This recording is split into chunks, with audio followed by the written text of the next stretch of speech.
டேய் சாப்பிட்டியா? என்ன இல்லைண்ணே. போய் சாப்பிடு. சரி. அதேதான்.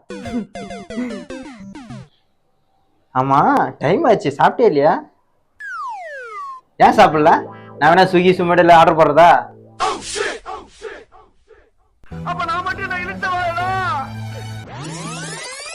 பேபி ஆர்டர் போட்டேன். ஒரு 10 நிமிஷத்துல வந்துடும். சாப்பிட்டு தூக்கு. உனக்கு பிடிச்சதா தான் போட்டுக்கிறேன்.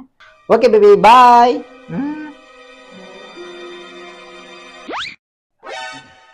ஒன்னும் இல்லை பேபி, இங்க நிறைய கிராஸ் டால்க் இருக்கு. நம்ம காலில் பேசலாம். பாய். என்னடா ஒண்ணும் இல்லையா? ஒண்ணுமே இல்லையா? பரவாயில்ல, சொல்லு. ஐயோ, மக்களுக்கு புரிஞ்சிருக்கும். நீங்க படுக்கணும், காலையில சீக்கிரமா எந்திரிக்கணும். உங்க பேபி உங்ககிட்ட இருக்க மாட்டாங்களே. நீ எதனா எசுக்கு புசுக்கா பண்ணிட்டு போய் உள்ள உட்காந்துலான்னு பாக்குறேன் ப்ரோ. கட்சியில என்ன அதுக்கு தான் ப்ரோ ட்ரை பண்றாங்க.